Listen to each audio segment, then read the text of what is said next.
Hello and welcome to another episode of My Property World. I'm Will Mallard and I'm delighted to be joined by Terry Blackburn. Terry, great to have you on. Thank you for having us, Will. Nice to be chatting with you. So where in the world are you?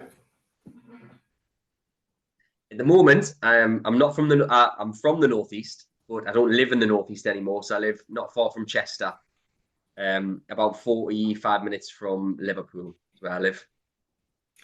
Fantastic. And what are you up to at the moment before we start going back into your backstory? What am I up to at the moment in terms of businesses and property? Where do I start? Lots. So I mean, I've got 11 companies, got about 40 properties, multiple different businesses from construction, letting agency, hotels. I've got a couple of businesses that I've sold. So I've been involved in financial services for many years, pretty much since I was 19. I'm 34 now. So I've sold out of a couple of those businesses in the past couple of years. And the rest of the businesses are property businesses where I hold properties or trade properties. That's kind of where I am. Very diverse. Each day is massively different, full with meetings and tasks. But that's kind of me. I'm doing coaching, wrote books, got a podcast, doing masterminds, do a load of content. I do loads of different things. What do you do after what do you do with your day after morning tea time? the day so on an evening, as in when I finish work. Yeah. Kids. I've got 4 kids as well, just to make my life a little bit harder. So yes, time with the missus, time with the kids. Don't go out that much anymore.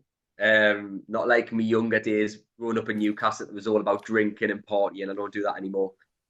So yeah, love going to the gym, love keeping fit, walking, getting myself outside, exercising, spend time with the kids, time with the missus and work. That's pretty much my life. Amazing. So age 4, what were you up to? Age 4, bloody hell. We're up until about, I think I was 10 or 12, we had literally nothing.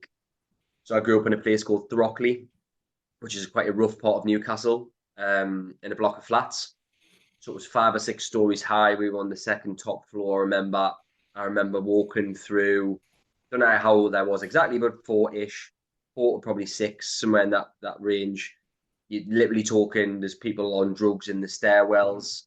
My mum used to cuddle us and like cover us when we're walking out of the flat. It was really, really harsh, to be fair. But I had nothing going up, nothing at all. But that made us, it's not a negative. That made us who I am, I believe. So never been asked that. What was I doing when I was 4? But it was something like that. Yeah, I was in a shitty area, probably not doing very much. Is the short answer. And you toddled off to school once you'd sidestepped around the dealers in the stairwell? Yeah. So I failed school, shocking at school. I was like, I think it's a little bit different now. I've got 4 kids, and it's actually quite cool to be clever now, which I think is a good thing. Certainly where I grew up, it was cool to be the naughty lad, to be the chav, to be the lad that was taking drugs, the lad that was really naughty, the lad who was getting into fights. So I was the naughtiest kid in my year, and I was the biggest chav in my year. So school was, a bit of a whirlwind for me. Yeah. And did any teachers or adults have a positive influence through your school days? No, not at all. All the teachers hated us. I didn't like the teachers either. I was very, very hard work. I was like, I remember specifically challenging everything, and I've still got this in us now. I challenged the teachers constantly. I remember being in science and they were like, put this chemical into this chemical and it'll go purple. I was like, well, what's the point?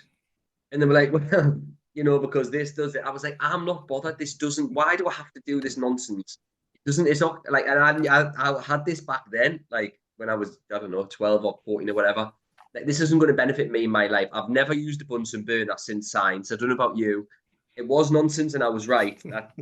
I never used them since. It was complete nonsense. But I remember challenging everybody. And all of the teachers literally did put us down. send us out the class. You're not going to amount to anything. All of that type of stuff. I was that kid that was just a nightmare. I was never that kid. I'd always be that kid's mate. Yeah, and I didn't really have, to answer the other part of your question, I didn't really have any other role models growing up either. I didn't see much of my dad at all, but most of my childhood. He came into my life sort of a little bit later on, but like I didn't, he's certainly not like a role model either. I didn't really have anybody to model myself on or anything until I got into sort of business. And so, what happened at end of your secondary school career? What was the transition, and what did you get into?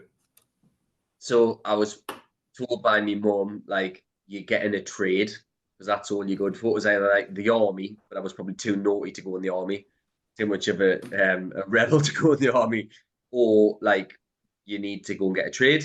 So I went from age 16 to age 19. I was a joiner, I was a carpenter, and I hated it.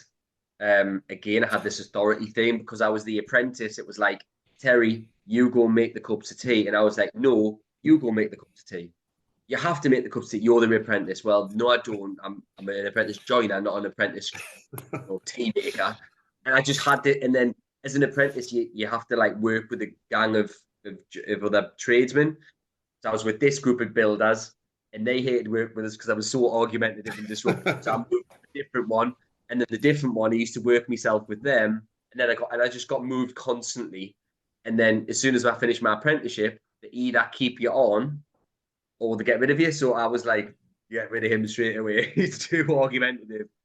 I did some joinery work after that. Then I got into sales, and that was kind of the turning point at 19. So yeah. And so coming off site and getting into sales, and was it inside sales or outside sales? What were you? So it was all face to face, and it was all at the start. I mean, because I was young and naive, I didn't know any different. It was like literally, we had a morning meeting. We did a week's training course, and we could sell life insurance. Believe it or not, back in the day, hardly regulated like it is now. Like we done a week's training course, and then you could literally sell life insurance the next week. And it was literally like, Terry, you're going down this high street today. This is your script. Say this and walk into those businesses, knock on those doors. Because I was so naive, it was like, I was like, okay then. Imagine doing that to people these days. Imagine doing that to 19-year-olds now. They would shit themselves. So I don't know if I can swear on this podcast. They would absolutely, wouldn't it? They would absolutely, most people would shit themselves when you've got a cold call. But because I was young, I just didn't know any different. And I think the only reason that I'd done what I was told, because I was used to doing the opposite to what I was told, was because they said, if you sell, you make this much money. And I was like, okay then. And I'll give that a go. Yeah, definitely. But that gave us the tough skin that I've got now. Like, I'm not bothered about speaking to anybody.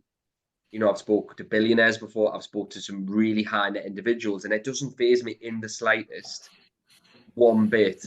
I would speak to anybody, but it's partly down to the I think, me tough skin that I developed at 19 doing that. Yeah, I don't think it's too tough compared to talking back to builders when you're the 19-year-old apprentice or 16-year-old apprentice.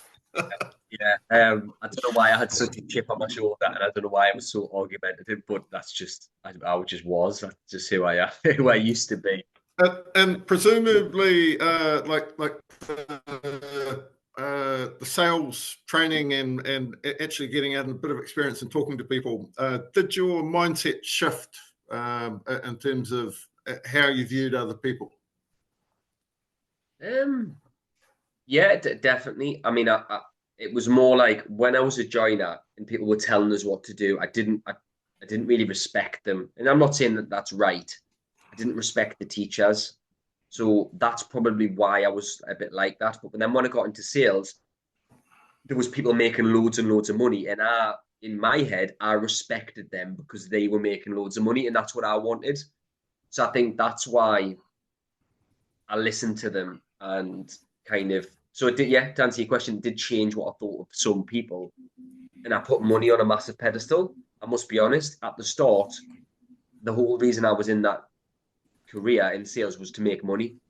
That was my sole focus for a few years, and I did make a lot of money. I was making 80, 90 grand when I was 19, and that's like 15 years ago. That was a lot of money back then. That's a lot of money now to a lot of people. But but yeah, it definitely changed what I thought of people for sure. Because it was like I realized there's a whole new world now. There's these people that can use the brain and the voice to make money instead of the hands. And I was like, wow. Like, and these people are driving around in amazing cars, living in big houses, amazing holidays. The joiners weren't doing that. The joiners were moaning about life and complaining about everything, making 500 quid a week. These guys were making a grand a day. And I was like, wow, this is mad. So yeah. And so there's a few routes sort of emerge in the next phase. You get into business yourself and you get into property. Yeah. Maybe talk us through one of those and how the two interact. Yeah, so I was making good money at age 19. 19 till about 21, I worked for this American company. 21 to 24, I worked for a different American company, again selling life insurance. And then when I was 24, I thought like I can do this myself. I had a team of about 40 people to give you an idea. A 22-year-old, 23-year-old, whatever I was, I had 40 odd people working for us. That was quite a challenge. So I thought, you know what, I can do this myself. I can run a business like this. I'm already pretty much running a business. I've got a big team. I can do it myself. So I started to make decent money when I was 24. Although I was still making, 6 figures prior to that. So I started to do some property when I was like 21, 22, as in I done it completely wrong. I was buying low value, buy to let, cash in horrific areas with DSS tenants. Like that was my model. I did no financial education, no mentor, no nothing. I just literally done what I thought was a good thing to do. I had money and I thought, I'm going to put it into an asset. So then it just developed with time. I was only buying 1 or 2 properties a year for the first few years.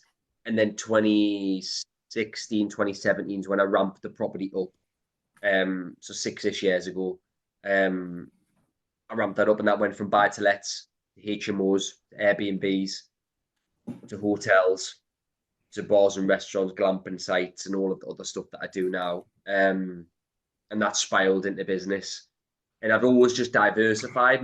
You probably get asked the same question. A lot of people say to me, what is the best property strategy? In my opinion, and my answer to that is the best strategy is to do multiple strategies. The best strategy is not to do one thing because you could get caught out. And I've always that's the way I look at it. I just spread my risk and I do different things. We've got a big team behind us to make sure things are delegated, things run without me, systemized. And yeah, it's kind of a whirlwind, really. But yeah. Okay, so let's go back to the first business. Tell us about what the original concept was and how it panned out initially. But what happened basically? Yeah. So it was called Bespoke Financial. So it was a life insurance brokerage and a mortgage brokers. That's what the business was. Because that's what I was doing prior. I was already doing life insurance, selling life insurance for the other 2 companies. So it was a very easy transition. It was the same principle. So we had Aviva, Zurich, Legal in General, all of your mainstream insurance companies, we could sell their products. Started off, I had a team of people at the previous place. Some of those guys came with us. And we got that to, before I sold my shares in that in 2022. It was a 7-figure deal. I had about 120 sales staff at that point. So it was a big operation. But effectively, it was just selling life insurance to families and to people who've got a mortgage. And then we started to do the mortgages and we had a couple of the other things that branched off from that. But and you've got all the renewals and product transfers and there's like more and more things layering on the same relationship, basically. Yeah, definitely. It started with life insurance, then we got home insurance, then we done mortgages, then went to buy-to-let mortgages, and then we started to do wills and trusts and estate planning, then referring pensions, then all of the financial services is quite broad. So we didn't want to do everything in-house, but we wanted to do a lot of it in-house and then spread what we couldn't or pass on what we couldn't do. And that was a fantastic business. That's how I made most of my money. Um, and I loved it. To be honest, I absolutely loved it. Yeah, I do miss it a little bit, but I know I'm on to bigger and better things now. And I had to exit in order. I had to shut one door in order to open another door. And So at yeah, what that point did you start considering a possible sale of your shares? about 2 years prior. I mean, I always thought that selling a business is like utopia. It's like you sell a business, you're done, you're set, you can retire. When it's in reality, it's nothing like that. But I used to think Mhm. that's what it was about. That's what I wanted. And it obviously impacted my decision because I was making so much in property. And because the property businesses was going strength to strength and I was doing these bigger deals and getting into loads of other stuff. And I was making a lot of money over here. It was like, well, I'm doing two kind of things here that take a lot of my time. So I was like, well, Mhm. I could still run them the way that they're being run, but if I sold one, I could just then invest a lot of that money into property. That Mhm. would make sense for me. And then we were approached, and then there was various negotiations. Went on for about 18 months, and then yeah, got a number I was happy with, and we done the deal, and that was that. Very good. And in parallel to this, you've got the property stuff building up. So Yeah. you go from buying run down buy to lets in not great areas, and you're paying cash. What what sort of started you thinking about? Well, there might be another way of doing this. So a couple of funny stories. I mean, it wasn't funny at the time. Um, but the first property that I bought was 14,000. It was either 14,000 or 14,500. I can't quite remember. I think it was 14 grand. Anyway, you can imagine what you get for 14 grand. So I got this property, done it up, got a tenant in there, and they were paying £385, or the government were paying DSS when it used to get paid direct to you, Mhm. 385 per month. I was like, fantastic. Got the second one, couple of streets away, same again, 385. I was like, fantastic.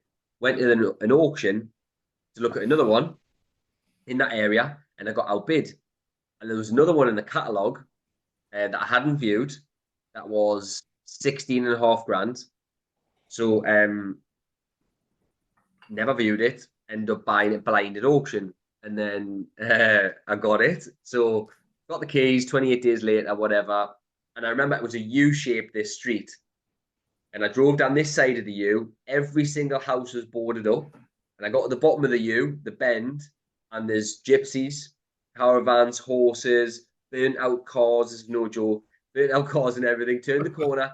And then on the other side of the U, still all boarded up, by the way, these houses, was my house, which had metal shutters on it. And the door wasn't boarded up. And I was like, oh my God, what have I done? And I just got a sinking feeling in my stomach. Walked in, opened the door. The smell was just horrific. There was animal shit. I don't know what it was. All like caked all over the floor. Like bad. You talking like nearly past the skirting boards. I don't know what had went on in that house. Um, Walk through, and this is honestly God's honest truth. I've talked about this on another podcast.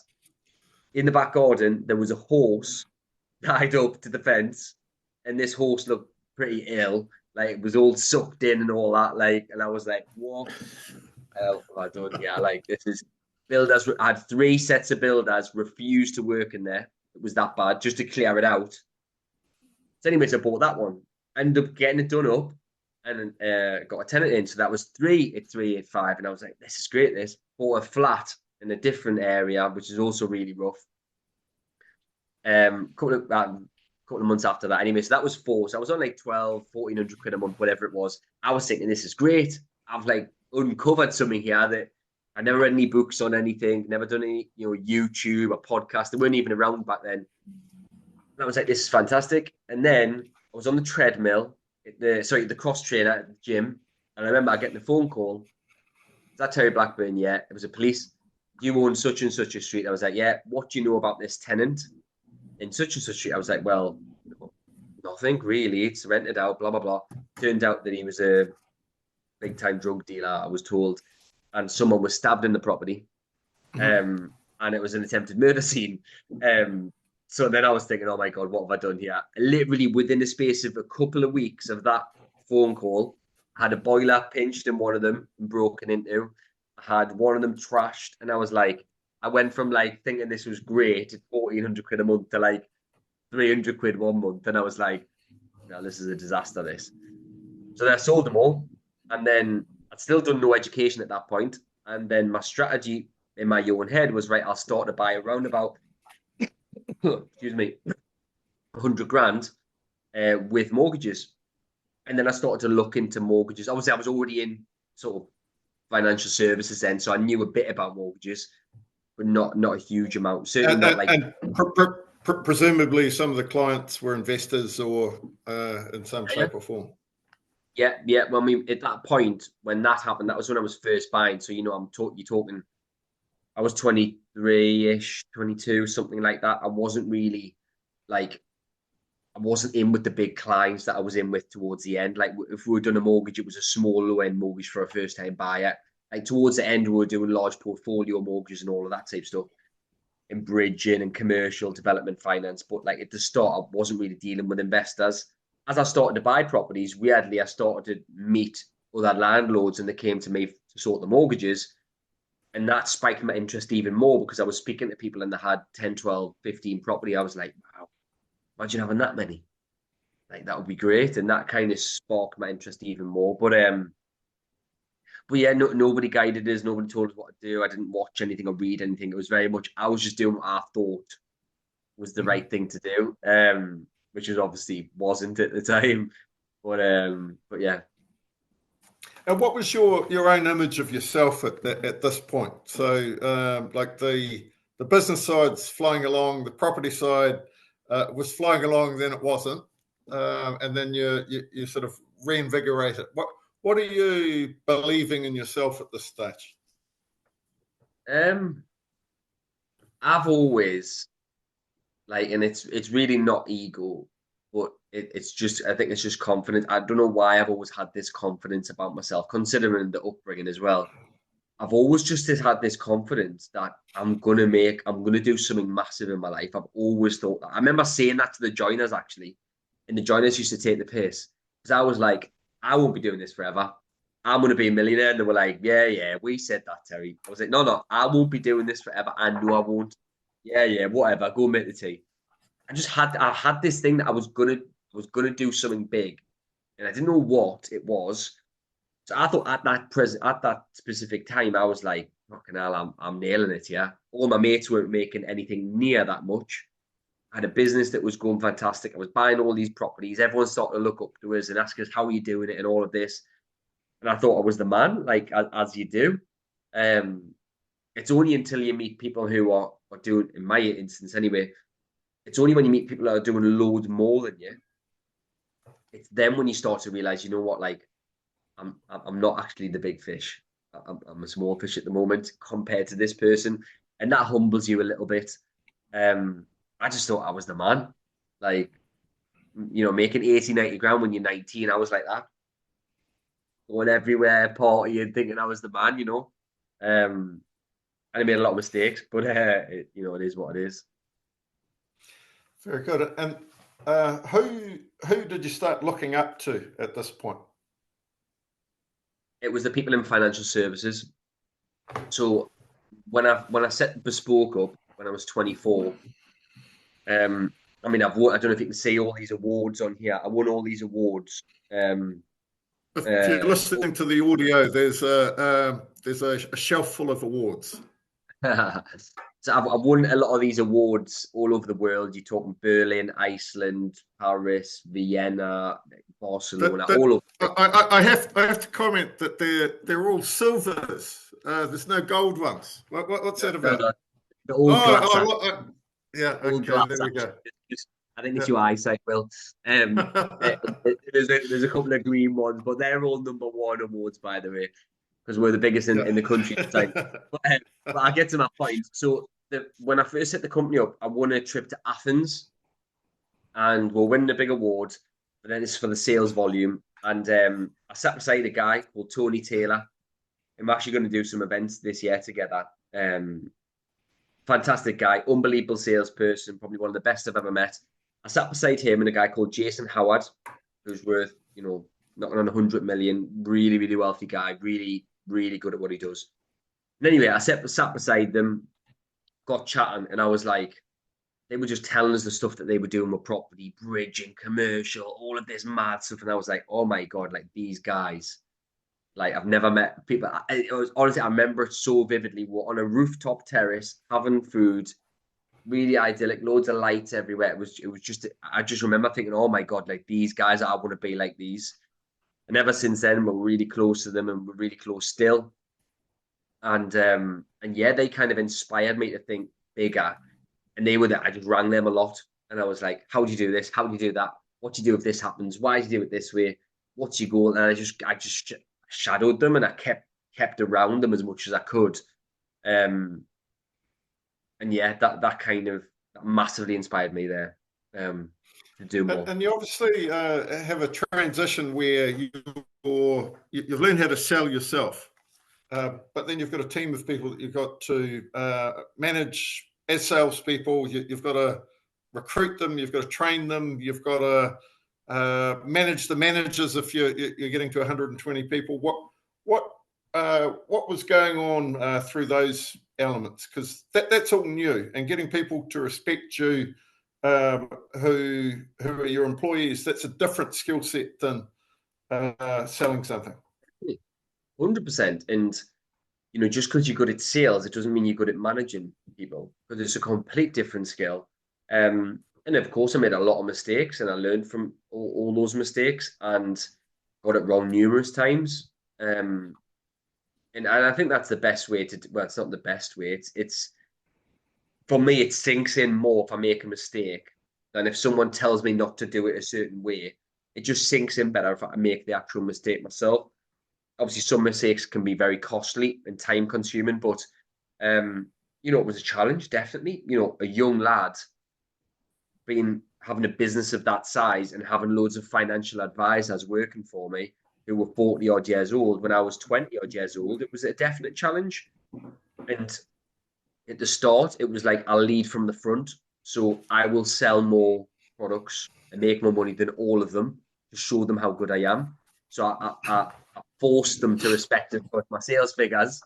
And then I learned, I started to read, I started to listen to podcasts and audio books and read books on management and find out, everybody, it's hard to manage people, and you've got to manage people in different ways. Some people you can be direct with them. Some people they need a handheld. Some people you can just focus them on a goal. Some people you can really, discipline them and tell them off directly. Some people you've got to coach it out with them and be a bit nicer, and you've got to, it's very varied management, and you've got to learn what makes somebody tick and how they take in information and how they want and what they're actually working for you for. Because some salespeople aren't bothered about money. Some people just want recognition.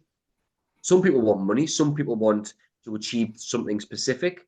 Some people just want a part of a team. Some people just want a paycheck. So all of those different dynamics, you've got to adapt your management style to suit that individual. And I only got to this level of management skill through 10 odd years of managing people. At the start, I wasn't the best. So yeah. Very good. And at what point did the property become the majority of the focus? Probably around about 2017, but when I started to ramp it up, when I started to buy 10 plus property a year in sort of 2017, I think it was either 2016 or 2017, and that's when it took more of my focus away from bespoke. And then 2019, like the business was pretty systemized in 2019. because this is actually another talking point. So when I started to focus more on property, I also started to focus on, right, how can I make Bespoke run without me? Because up until that point, the business didn't run without me. If I went on holiday for 2 weeks, it was chaos. So the only way you can systemize it is systems and staff. So I started to put the things in place, the office manager, the sales director, the sales trainers, team leaders, all of that type stuff. I built all of that between sort of 2017, 2019. And by 2019, the business was systemized. Then I took property up a notch. I sourced about 50 properties alongside buying 16. Then it was kind of just ramping up at that point, and I was kind of selling was on my radar at that point as well. And then 2022 was gone, and I wouldn't say my focus is solely on property now, because I'm doing that many different things, but it's property related companies what I'm involved in. Yeah, property sector. So when did you add your second business?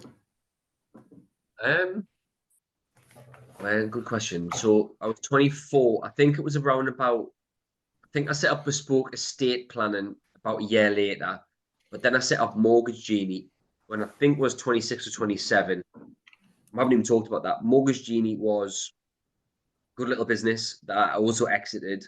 And the reason why I set two different companies up, Mortgage Genie was an online mortgage brokerage. So I set that up, recruited a couple of other directors, ended up a year into that business. I got a £500,000 investment into that business for 20% of the company. So, the value in that at, 2.5 mil after, after a year effectively. And that kind of is another talking point. That's what put my mind onto raising money, because I was only 26 and I got someone to buy part of or invest £500,000 into the business in return for 20% shares, and we reinvested that 500,000 into different things and grew the business. Then I exited about a year later. But yeah, so that was the biggest, or the proper bit. The Bespoke estate planning wasn't a proper business. I wouldn't say it. We've done very little. Mortgage was my proper my first, my second business that was of any size. Put it that way. Right, and then see, if you've got 11 businesses, you've been adding them about one a year, give or take, in parallel with doing 10 plus properties. So what's what's your current favorite child within the business suite? Oh, I can't say that, man. I've got staff in each of them. I can't say that. But I love all of them. I mean, when I sold the business, I mean, anybody listening to this, if you've sold a business before for a lot of money, like you'll kind of understand this, that you have to do a lot of soul searching and you have to do a lot of like reflection. And I almost had to reinvent myself when I sold Bespoke. And I made a commitment to myself that I'm not going to get involved in things that sort of don't serve us anymore. And I had a couple of things that were ongoing at the same time as a sale that I'm no longer involved in. Like, I'm no longer involved in the glamping site. I sold my shares in that as well because it wasn't serving us for various reasons. But like now, currently, as I'm saying this, in 2024, I'm only involved in things that I want to be involved in and that I enjoy.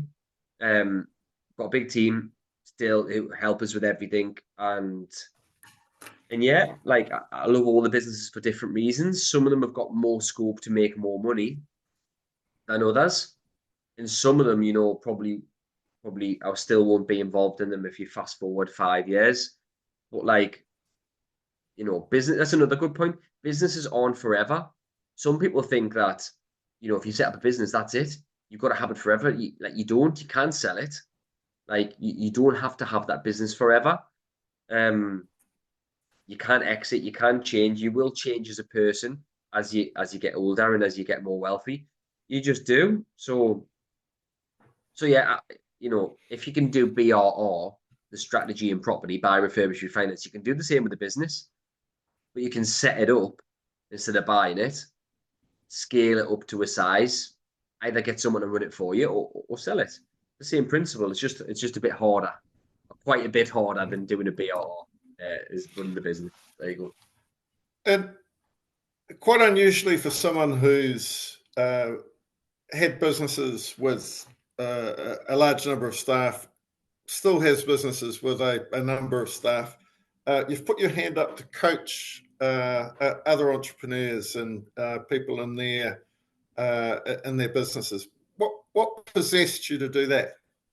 I was getting asked a lot, was the first one, and I kept saying no. And then, I had the sale of Bespoke going through, and I was like, okay, this lad from Liverpool, I really liked him. I was like, right, Samuel, let's do it. That was the first guy, and then coached him for a year, and he started to get some really good results. He referred us to his friend, brought him on, and then I only kind of done it like I wasn't pushing it anywhere.